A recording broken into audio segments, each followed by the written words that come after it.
Thank you for being here. This is our weekly cybersecurity briefing. It's 15 to 20 minutes. We'll go over our agenda, which is introduction, current cybersecurity landscape, recent attacks, breaches, cybersecurity best practices. If we have any FTC safeguard updates for you, we will bring those to you here, and closing statements. So thank you for being here.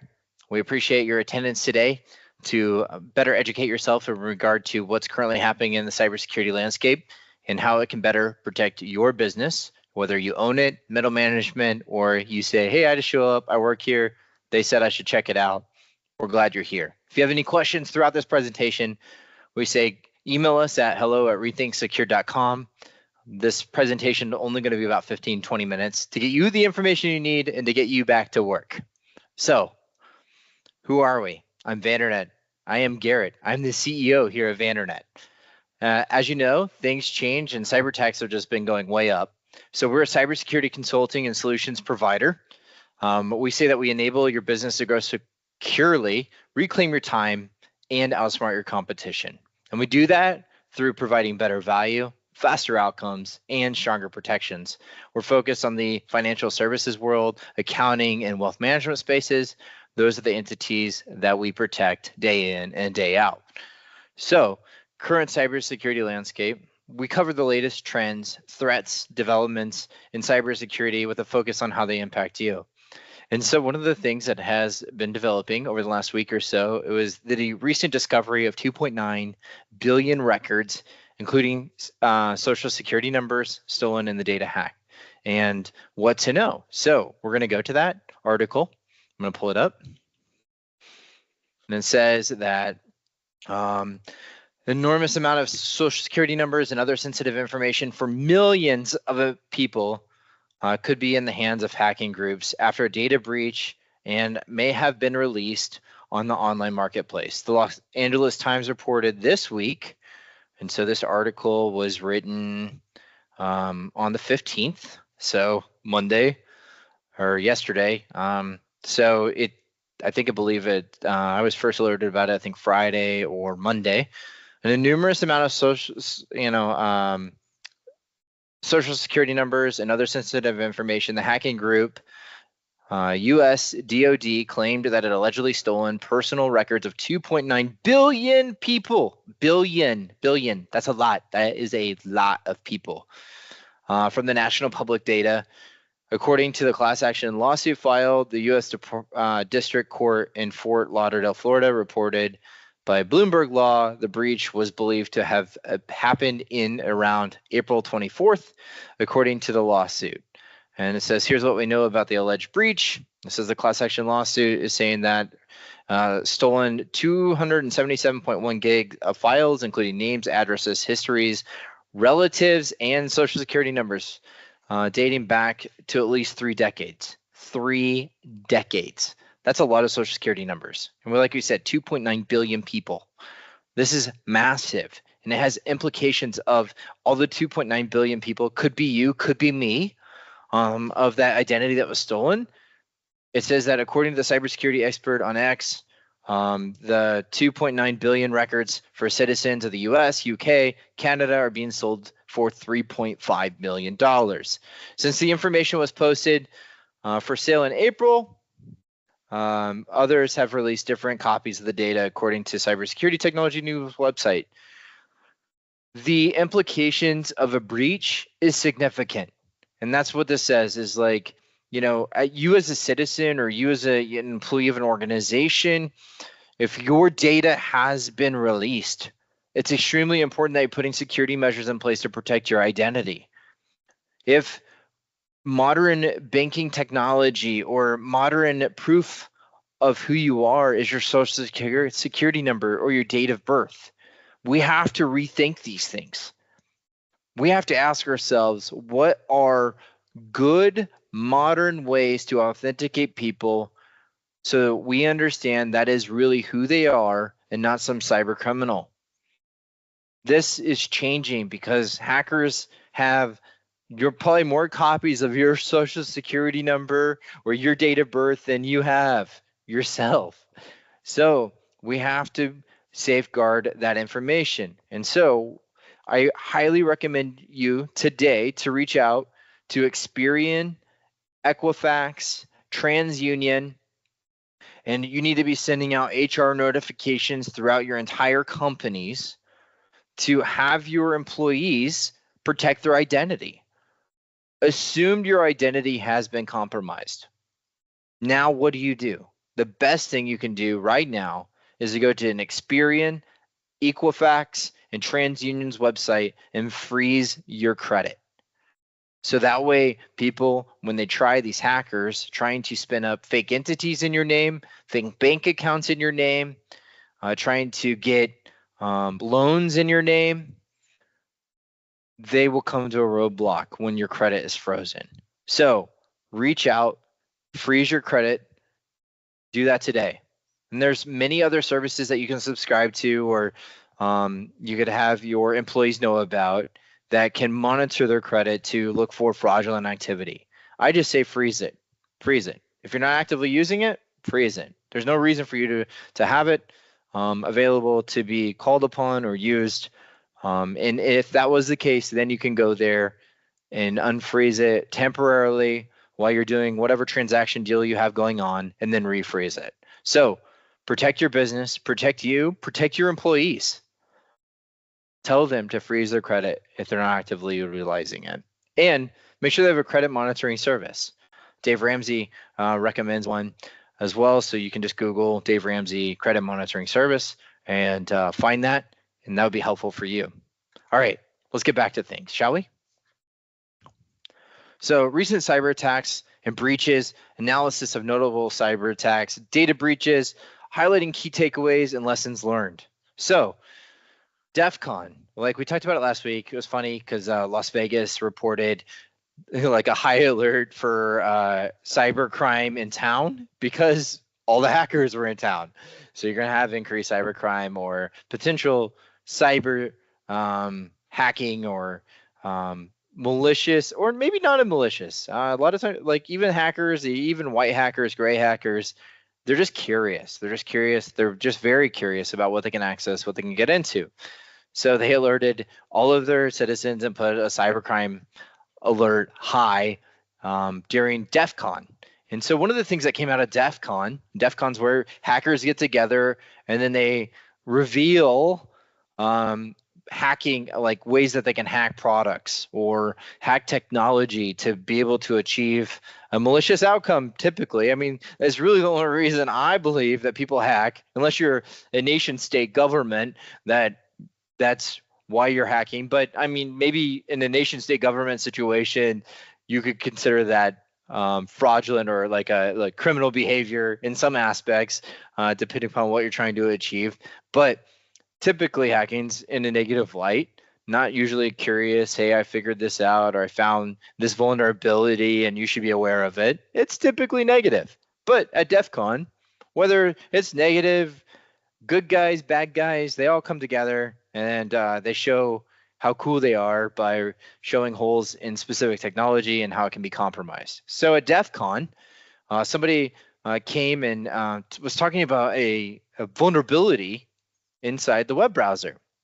And essentially what this does is this vulnerability is what web browsers have built-in security to help protect maybe files you're trying to access through the web browser. So when you click on a file, it is downloading the file, it's analyzing the file to see if there's anything maybe malicious in it, and then going to allow you to open it, or it's going to say, that's potentially a malicious file and you should not open it. So what's happened is this hacker was able to essentially, like, the file that would be malicious, break it up into multiple smaller files and then reassemble it on the other side. So it would circumvent the process where it would download it, test it, and then determine if it's vulnerable or malicious or not. And so this article specifically is talking about, they're calling it, the protocol is called SWG, and it stands for Secure Web Gateway Protocol.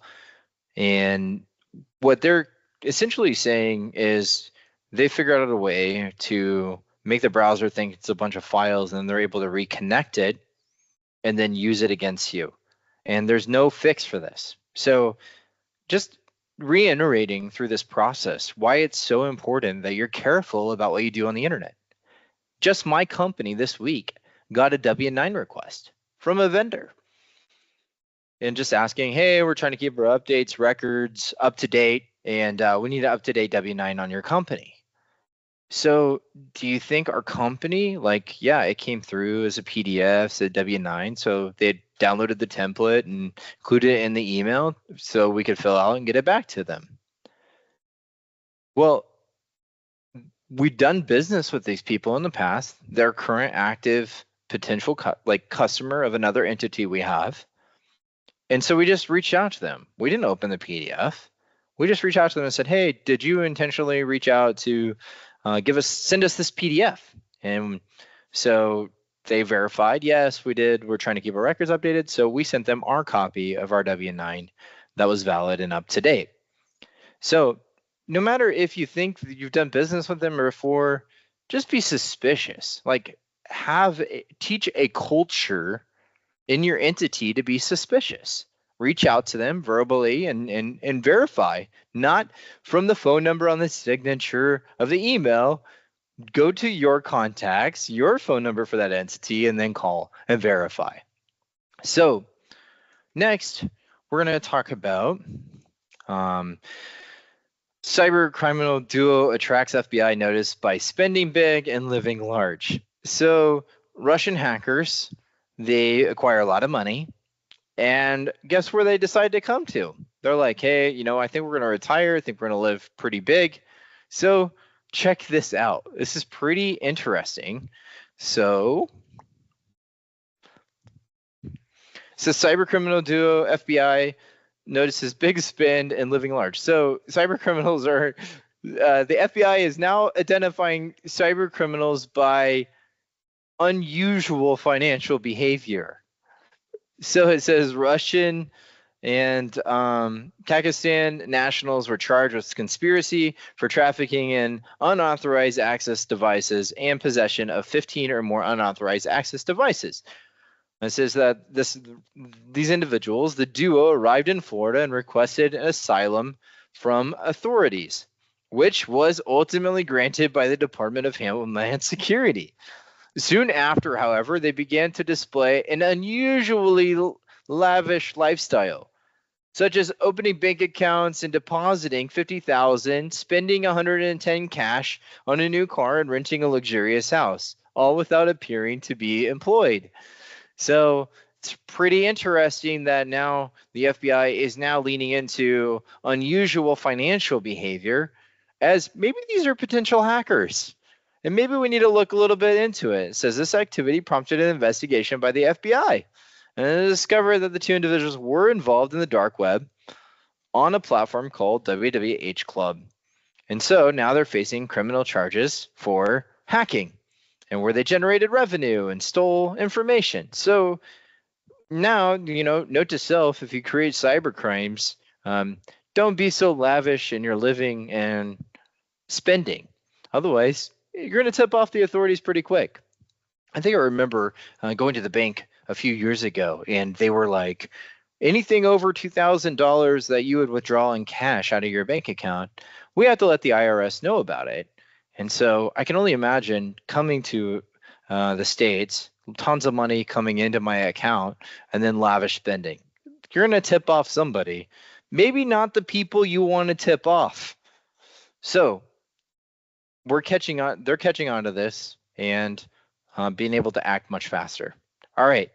Ransomware Hub group deploys new EDR-Killing tool, which EDR stands for Endpoint Detection and Response. It's a cybersecurity tool that is helping protect entities. That's an EDR. You would traditionally think of antivirus protecting your business. EDR is like the next level of antivirus, endpoint detection and response. So they're looking for malicious behavior and activity on your computer. But what if the cyber criminals could kill that?